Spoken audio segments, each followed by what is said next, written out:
तो दोस्तों स्वागत है आपका मेरे एक और नई वीडियो में। जैसा कि मैंने आप लोगों को बोला था कि मेरे 1.5 का सब्सक्राइबर्स कंप्लीट होते ही मैं मेडूसा और शोइंग के रिलेटेड पार्ट के ऊपर में फुल डिटेल वीडियो बनाऊंगा कि आखिर इसे डिलीट क्यों किया गया और तो और इसे डिलीट करने के बाद बीटीटीएच वालों को क्या क्या प्रॉब्लम्स फेस करने की पड़ी।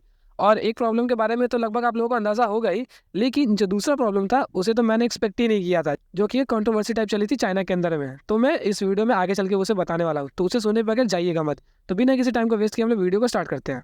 बैटल्स विद हेवन जैसे एक सुपर हिट सीरीज को क्रिएट करने के लिए कई लोगों का हाथ लगाया गया है, जैसे कि उसके नेटवर्किंग ब्रॉडकास्टर्स जिसमें आते हैं हमारे टेंसेंट पेंगुइन पिक्चर्स और साथ ही साथ वंडा पिक्चर्स। उसके अलावा इसके प्रोडक्शन हाउसेस जिसमें 3 लोगों ने हाथ लगाया, China literature group, Tencent penguin pictures और इसके वंडा पिक्चर्स एनिमेशन। इसके अलावा सारे पैसा को मिलाकर जिसे एनिमेशन करने के लिए दिया गया है वो थे हमारे संगाई मोशन मैजिक पिक्चर्स।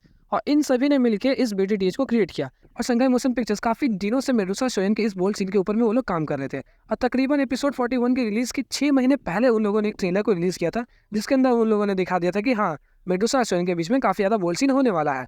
और सभी के सभी फैंस काफी ज्यादा एक्साइटेड थे।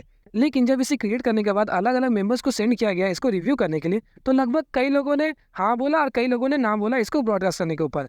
लेकिन एट द फाइनली जब ये चैनल लिटरेचर ग्रुप, जो कि इसके ओरिजिनल ओनर्स है इसकी स्टोरी और इसके कैरेक्टर्स के, उनके पास ही जब ये सीन पहुंचा तो उन लोगों ने काफ़ी बार इस सीन को देखा, मतलब खुद अपनी ठड़क को पूरा का पूरा निपटा दिया और हम लोगों को देखने नहीं दिया। और देखने के बाद उन लोगों ने क्या किया कि इस सीन को बोला कि नहीं, हम लोग यहाँ पे ब्रॉडकास्ट नहीं कर सकते, क्योंकि बीटीटीएच ऑफिशियली चाइना के अंदर में टीवी के ऊपर ब्रॉडकास्ट होती है, जहाँ पर काफ़ी सारे बच्चे भी इसे देखते हैं।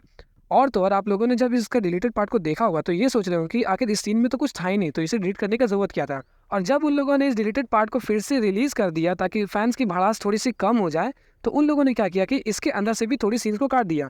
क्योंकि जब फर्स्ट टाइम इसे डिलीट किया गया था तो उस दौरान हम लोग को सुनने में आया था कि इसके अंदर में जो न्यूडिटी और वल्गैरिटी को दिखाया गया था जिस तरीके से, अगर उसे हम लोग यूनियन से कंपेयर करते हैं केव वाले सीन से, तो यूनियन का वो केव वाला सीन इसके सामने लगभग 10% भी नहीं था।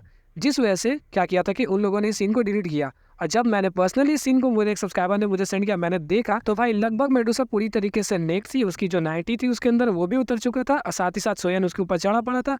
और एक चीज़ जिसके बाद मैंने मान लिया कि हाँ भाई, इसे नहीं दिखाना चाहिए था, वहाँ पर शोयन खुद की कमर को आगे पीछे कर रहा था। और अब आप लोग समझ ही गए कि मैं क्या बताना चाहता हूँ आप लोगों को। और इसे डिलीट कर दिया भाई, ठीक ही किया, क्योंकि अगर टीवी में बच्चों को दिखाते तो बच्चे पता नहीं किसके साथ छोड़ो आने तो ये सब बातें। और तो और जब इसे डिलीट कर दिया गया तो इस वजह से काफ़ी ज़्यादा खामियाजा भुगतना पड़ा बीटीटीएच वालों को। और आप लोगों को पता ही है कि बीटीटीएच के चाइना के फैंस काफ़ी ज़्यादा टॉक्सिक हो गए और उस टाइम पे वीटीवी जहाँ पर ये ब्रॉडकास्ट होती थी वहाँ पर जाके इसकी रेटिंग्स को डाउन कर दिया काफ़ी ज़्यादा। और ये आप लोग स्क्रीनशॉट में देख ही सकते हो कि कितना ज़्यादा डाउन हो गया था। और तो और एक और चीज़ चली थी जो कि काफ़ी ज़्यादा इंटरेस्टिंग है। चाइना में यूनियन फैंस और मेडुसा फैंस के बीच में हमेशा कंट्रोवर्सी चलती रहती थी, क्योंकि यूनियन फैंस चाहते थे कि यूनियन एक वेल डिजर्विंग कैरेक्टर है, उसे भी एज अ थर्ड वाइफ वहाँ पे हम लोग को दिखाया जाए, लेकिन उन लोगों ने नहीं दिखाया। जिस वजह से मेडुसा और यूनियन के फैंस के बीच में कंट्रोवर्सी काफ़ी दिनों तक चलती थी। और जब उन लोगों ने देखा कि मेडुसा के साथ का जो डिजर्विंग सीन था उन लोगों ने इसे काट दिया, तो वो लोग काफ़ी जम के मजाक उड़ाते इसका। कहते कि अगर वो लड़की लीड रोल में थी ही तो आखिर उसे इस सीन को डिलीट करने की ज़रूरत ही क्या थी, थोड़ा तो लगभग दिखाई देते। और काफ़ी दिनों तक उन लोगों ने इसका मजाक उड़ाया।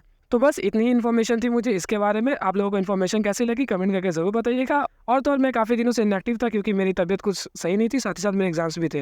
लेकिन अब से मैं ट्राई करूँगा कि रेगुलरली हफ्ते में 2 से 4 वीडियोस को अपलोड किया करूँ। और साथ ही साथ जो अगेंस्ट द गॉड्स की सीरीज़ में हम लोग पीछे हट चुके हैं तकरीबन 5 एपिसोड, मैं उसे जल्दी जल्दी कवर करने की ट्राई करूँगा। तो मिलते हैं आपसे नेक्स्ट वीडियो में, तब तक के लिए गुड बाय।